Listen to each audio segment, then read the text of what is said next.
තමයි ලක්ෂ 12ක් දැම්ම වෙනවනස් එක account එකට. හරිද? මම ජීවිතේ ගැහුව එක පෝස්ට් එකක් කිව්වනේ. ඔකත් තව හිතුවා කාය කවදාවත් පෝස්ට් ගහන්න නැති වෙන්න. හරි? ගෙදරට කිව්වේ අවුරුදු 2ක් විතර ගිහිල්ලා මං එක් කිව්වේ. ඊට කතා කරලා කිව්වම ඌවර එන අර ෂේප් කරන ටෝන් එක හරි හරි මං දාන්නම් එහෙම කියන්නේ අර කිසිම අවුලක් නැති ලෙවල් එකකට කියලා. මට පාඩුව 10යිද 11යිද කොහෙද ඒක කමන්නේ ලක්ෂ 12ත් එක්ක.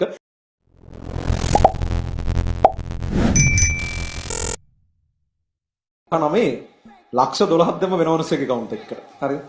ලක්ෂ 12ක් දැම්ම කියන්නේ ඒ කියන්නේ උනේ ඒක වරුස්සට ගෙදරට කිව්වේ අවුරුදු 2ක් විතර ගිහිල්ලා මං එක් කිව්වේ. ඒකට මම ඒක කොහොම හරි මේ බැලන්ස් කරගත්ත වැඩේ. මම ඔය පෝස්ට් එකක් ඩිසයින් මම ජීවිතේ ගැහුව එක පෝස්ට් එකක් කිව්වනේ. ඔකත් තව හිතුවා කාය කවදාවත් පෝස්ට් ගහන්න නැති වෙන්න. හරි? ජීවිතේ ගහුව පළවෙනි පෝස්ට් එක 2019 ගැහුවා මේ නොකේකොට මේවල අපි අරව කලසුදු පෝස්ට් එකක්. දිවෙනේ ලාභාලතම රසායන විද්‍යාව ගුරුවරයා කියලා ගහපු එක. අර මෝඩම එක මම කරපු ජීවිතේ කර මෝඩ ඇඩ්වර්ටයිසින් වැඩක් එක. මේ මොකද්ද කියන්නේ ඔගේ බලන් දෙන්නේ නැහැ නේ. එහෙම නිකන් සිරිනරමණ්ඩ වගේ හොඳයි. මොකද ලාභාලතම රසායන විද්‍යාව ගුරුවරයා කියලා ඒ කාලේ ඇත්තට මේ ගොඩක් පොඩි 2019 කියලා කියන්නේ. එතකොට මේ ඒකේ පෝස්ටරේට අදාළව ඩිසයින් එක හදාගන්න දාන්න ඕන නම් එකට උත්තර උපරිම කපටි එකෙක්. හරිද? ඒ කියන්නේ දැන් අර ඌ ගැන විස්තරي අහලා තියෙනවා මම දන්නවා. එහෙම ගාණක් නැහැ. මම දැන් එදා මට සල්ලි දාන වැඩ දෙකක් තිබුණා. එකක් අර පෝස්ට් එකේ ඩිසයින් කරන එකට සල්ලි දාන්නත් තිබුණා.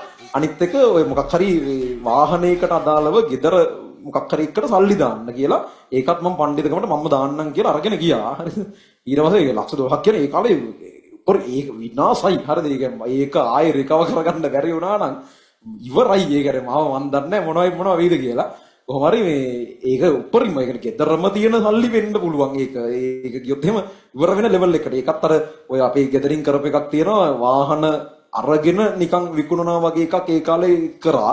නිකන් එහෙම කරපු එකට දාන්න ගියපු එකක්. ඒ කියන්නේ ගෙදරට වාහනයක් ගන්නත් නෙවෙයි. මොකක් හරි අරගෙන විකුණන එකක්. ඉතින් ලක්ෂ 12කට මොකක් හරි එහෙම එකක් වැඩ. මම දන්නේ නැහැ හරි සිද්ධිය මොකක්ද කියලා. කොහොම හරි එහෙම දෙයකට දාන්න දීපල්ලි වගේ. දැන් මට දවසේ සල්ලි දාන්න ඒවා දෙකක් තියෙනවා. මං account numbers දෙකක් එතකොට මං අර ෆෝන් එකේ notes වල දාගෙන තියෙනවා. ගාන්ට මාරු කරලා වැරදිකට දැම්මා. ඉතින් ඒ කියන්නේ ඒ තියෙන details එක ඔක්කොම බලලා වැරදිකට දැම්මා.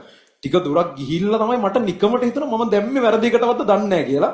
බලද්දි ඔක්කොම හරි වැරදිකට දාලා තියෙන. උට කතා කරලා කිව්වම ඌවර එන අර ෂේප් කරන ටෝන් එක හරි හරි මං දාන්නම් එහෙම කියන්නේ අර කිසිම අවුලක් නැති ලෙවල් එකට කියලා. ඌ සල්ලි අරගෙන හරි. ඒ කියන්නේ මම උට කිව්වේ වෙලාවට අයියේ සල්ලි වගේක් වැටුණා මේ වැඩිපුර පොඩ්ඩක් මේ ඒක බලනවද කියලා. මම ගාණක් කිව්වේ නැහැ මොකද මම දන්න ලක්ෂ 12ක් කරනවා කිව්වොත් ඌ ආයේ කතා කරන්නේවත් නැහැ ෆෝන් එක එතනින්ම ඉවරයි. ඊළඟ සල්ලි වගේක් වැටුණා මේ පොඩ්ඩක් බලනවද ඒක මොකක් හරි ආයේ පොඩ්ඩක් රිෆන්ඩ් කරලා දෙන්න පුළුවන් වගේ ඇහුවා. ඊට පස්සේ ඌ හරි මන් දෙන්න දැන් සිකුරාදා දවසක් හරි සිකුරාදා මං හිතන්නේ බැංකුව අහනවා ආයි සඳ තමයි පටන් ගන්නෙ. ඒතර අර පරිම ෆුල් විනාසයි. මම ඉන්ඩිවිජුවල් ක්ලාස් එකකට මම හිටියේ. ඊට පස්සේ මම ඉන්ඩිවිජුවල් ක්ලාස් එකක් කතා කරලා නතර කරලා මේ දැන් මේකට මොකද්ද කරන්න කියලා බලනවා. ගෙදරට කියන්න බෑ ඉවරයි. කොහොම හරි ගෙදරට කියන්න නැතුව වැඩේ බේර ගන්න විදිහක් තියෙනවද කියලා බලලා අරෝඩ කතා කරාම උගේ ටෝන් එකෙන් තේරෙනවා කෙනෙක් අවුලක්ම නැති ටෝන් එකක් හදලා මේ ඔය නොදීන්න තමයි උත්සාහ කරන්න කියලා තේරුණා. මම ඊට පස්සේ මට ඌව කන්ටැක්ට් කරලා දුන්නේ කට කතා කරා ඌ මොන වගේ මිනිහෙක්ද අහන්න. ඌ කිව්වා දැන් නම් ඉතින් ගහලා තමයි ගන්න වෙන්නේ උගෙන් කියලා. ඒ කියන්නේ එහෙම කිව්වේ. ගහලා හරි ගමු කියලා කිව්වා. එහෙම කිව්වේ. කියන්නේ අපි ඒ කියන්නේ එච්චරට ඌත් කීයටවත් දෙන්නේ නැහැ. උට ගහලා හරි ගමු කියලා උන් ගහන්න ලෑස්ති වෙනවා. දැන් උට කියන්නේ මොනවද කරලා ගන්න දුන්නේ නැත්තම් කියලා වට යන්න බෑනේ. ඊට පස්සේ මේ අන්තිමේට මම ඊට ටික වෙලාවකින් මට මැසේජ් එකක් කරනවා 12000ක්. ඒ කියන්නේ මැසේජ් එක නෙමෙයි. මම ඊට පස්සේ බැංකුවට ගිහිල්ලා මම ඔය වැඩේ කරගත්ත ඒ කියන්නේ සල්ලි දාපු බැංකුවටම ගිහලා දැන් ඒගොල්ලන්ගෙන් ඇහුවා මේ මොකද දැන් මෙහෙම එකක් වෙලා තියෙනවා. ඒක ආයෙ බැයිද ගන්න කියලා. ඔක කියන සල්ලි දැම්මට පස්සේ ආයෙ ගන්න බෑ ඉතින්. එහෙම හරි වැඩක් නෙවෙයි කියලා. බැංකුවේ මැනේජර් ඊළඟට ඔය ටික කතා කරත් එහා පැත්තේ කියනවා ඔව් මට එකපාරක් මිලියන 1.8කට ඔහොම වුණා. ඌ මේ පැත්තේ කියනවා තව කතන්දර. මම මේ අවුරුදු 20ක් විතරදී මට අරුන් මේ කතා අහින. උන්ට තේරෙන්නේ නැහැ නේ මං මේ මූණ දීලා තියෙන ප්‍රශ්නේ ගන්න බැරි වුණායි. ඒ වගේම කියනවා. ඊට පස්සේ අර ඒ account එකේ දැන් මම ඊට පස්සේ මෙහෙම වැඩක් කරා. දැන් අර මනුස්සයාට ආයෙ කතා කරලා දැන් ඌ කිව්වනේ මේ සඳර දාන්නම් වගේ තමයි කිව්වේ.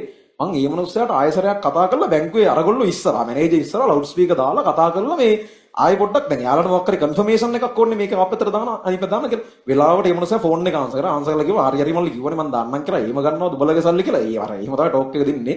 දීලා මේව කරන්න කියලා කිව්වා. ඊට පස්සේ දැන් එතකොට ඔය ටික යනකොට අර බැංකුවෙන් ඒක රෙකෝඩ් කරගෙන දැන් හරි වැඩේ කන්ෆර්ම් මෙයාට වැටලා තියෙනවා. ඒක ආයෙ මට දෙන්න ඉන්න කියලා කන්ෆර්ම් වුණාට පස්සේ මං කිව්වා හරියයි අයියා කරදර වෙන්න ඕනේ. මම මේ බැංකුවට ඇවිල්ලා තියෙනවා. මම මේක මෙහෙම රිෆන්ඩ් කරන්නම් අවුලක් නැහැ නේද කියලා. ඌට දැන් උට එතකොට මොකුත් එපා කියන්න බෑ. ඊට පස්සේ හරි මල්ලි එනම් කියලා මේව කරා. ඊට පස්සේ ඒකෙන් රිෆන්ඩ් කරන්න බලනකොට ආයෙ මෙහාට ගන්න බලනකොට 12000ක් අඩුයි. හරිද? කියන්නේ වෙලා තින්නේ මෙහෙමයි. උට SMS එක එන්න ඇති ලක්ෂ 12ක් වැටුණා කියලා. ලක්ෂ 12ක් වැටේ කියලා හිතන්නේ නෑනේ. ওই 12 දකින්න නැති බින්දු ටිකක් දකින්න ඇති 12000ක් කියලා හිතන්නේ නැති 12000ක් ඌ බැංකුවෙන් අරගෙන කොහොම හරි. ඊට පස්සේ දැන් ප්‍රශ්නේ කියන්නේ ඒ account එකේ රුපියල් 1000යිද කොහෙද තිබිලා තියෙන්නේ? හරි 1000ක් හරි 2000ක් හරි තිබිලා තියෙන්නේ. දැන් රිෆන්ඩ් කරනව නම් මගේ සම්පූර්ණ ට්‍රාන්සැක්ෂන් එකම රිෆන්ඩ් කරන්න ඕන. ලක්ෂ 12ම රිෆන්ඩ් කරන්න ඕන. 11,99,000 එහෙම රිෆන්ඩ් කරන්න බෑ. ඒ කියන්නේ බැංකුවක ප්‍රොසෙස් එකක් තියෙනවා.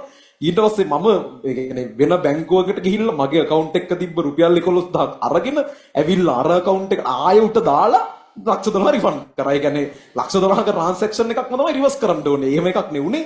මං එතන මට පාඩුව 10,000යිද 11,000යිද කොහෙද ඒක කමන්නේ නැහැ. ලක්ෂ 12ත් එක්ක ඊට පස්සේ ඒක රිෆන්ඩ් කරගත්තා. ඒ කියන්නේ එහෙම වෙලා තියෙනවා. හරි.